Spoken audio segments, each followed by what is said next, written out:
And my hope is that since the women can come together, Scrap and Khaotic can do the same too. You know what your problem is? I ain't got no problem, man.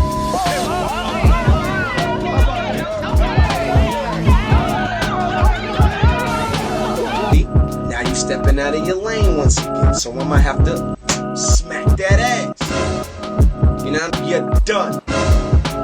Don't call me, don't own it. I'm like T.I. What he saying, A.T.I.? I don't wanna kick it with y'all, I don't wanna skate with y'all, I don't wanna do nothing. Cause now it's soon. I got a record I'm about to drop today that I already pre-recorded because I knew you was gonna come up, fumble up on some bullshit. And when this record drop, yeah, you going like trying to troll, acting like, you know what I'm saying? You so G'd up, like that was a G'd up move, bro. You playing on TV. What you doing is, right, you allowing this whole TV thing.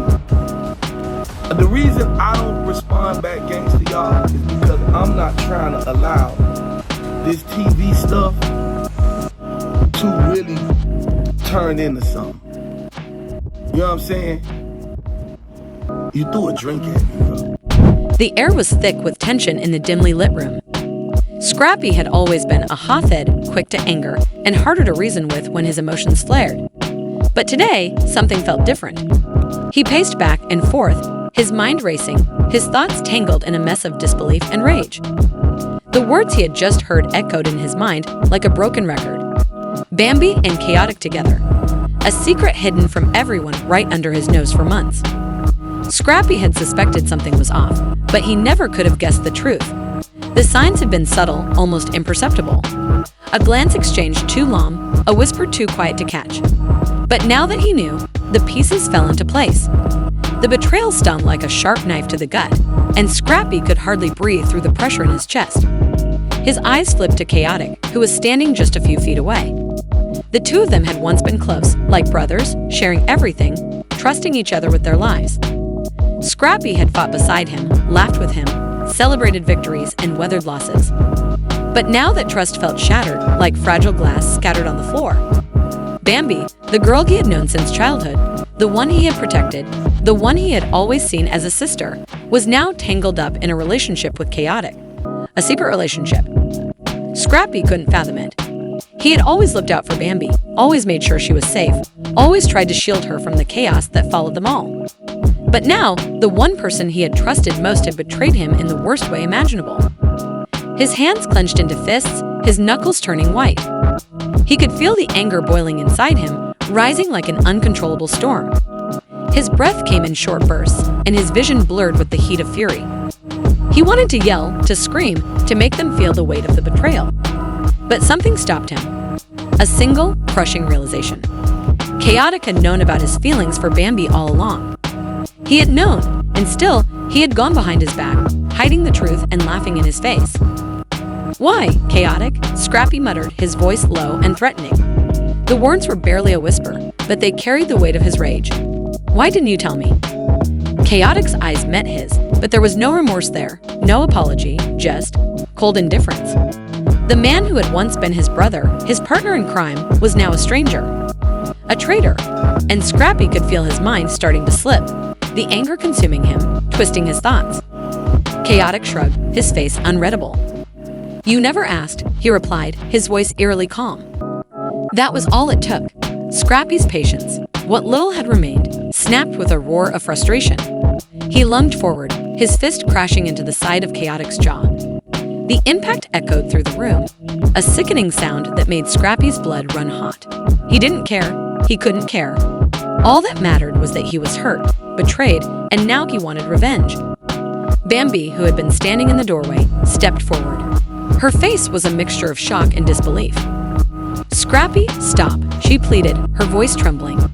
"This isn't how you should handle this." But Scrappy didn't hear her. The rage was too overpowering, too blinding. His eyes locked onto Khaotic, who staggered back, wiping the blood from his lip with the back of his hand. There was no fight left in him. At least not the fight Scrappy was looking for. There was just the cold realization that the man he had called his brother no longer existed, and the woman he had once protected was now standing on the other side. "You knew," Scrappy hissed, his voice breaking. You both knew, and you kept it from me. Khaotic didn't answer, and Bambi stayed silent, her eyes filled with pain. Scrappy wanted her to say something, anything, to explain why she had done this to him, to explain why she had chosen Khaotic over him. But the words never came. In that moment, everything fell away. Bambi, Khaotic, the secret, the anger, the betrayal. All that was left was a hollow, aching emptiness. Scrappy stood there, panting, his heart racing, his mind a blur, too clouded by emotions to think straight. But one thing was crystal clear. Nothing would ever be the same again. The bond he had with Khaotic was broken. The trust he had in Bambi shattered beyond repair. And in the silence that followed, the weight of the betrayal settled deep within Scrappy's chest. A reminder that sometimes the people you care about most can hurt you in ways you never expected. Disrespecting me talking gangster. I never talked gangster. I never threatened him. I don't play no victim. I just don't do all that fake gangster talking and all that there. You came at me talking gangster.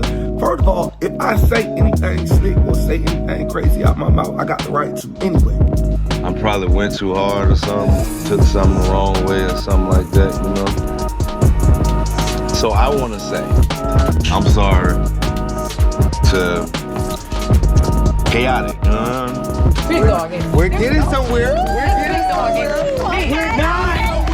We're not. Cause I can give a Cause let me tell you something. When a over me and he feel like I'm not a good person, I feel the same way Khaotic feel. So we on the same page. No, but he does not feel that way. He just said it. He said, hey, if you feel like I'm not a good person in your life, then you need to stay like that and I'm gonna stand on that. And we gonna stand on it. No! Then stand on it. No! He gonna stand on it. No, he does not. Stop. He did not say that. What I said was, if you feel like I'm a bad person to you, then Okay, but this is not about that right now. This is about you. How do you feel about him? I never said I had a problem with him. No, do what he do. Do what he do. He say something crazy and he be like, oh, I ain't got no beef. I ain't got no love. Khaotic always try to play a victim. He'll start some and he want to be like, I don't want no beef, man. If you got an issue, stand on it. If not, sit down and shut the up, bro. At the end of the day, like I said, bro, it don't even really matter. Cuz gonna try to goddamn, he want everybody to like, oh my God. No, because we're so grown, we can really make an assessment of our own thoughts here.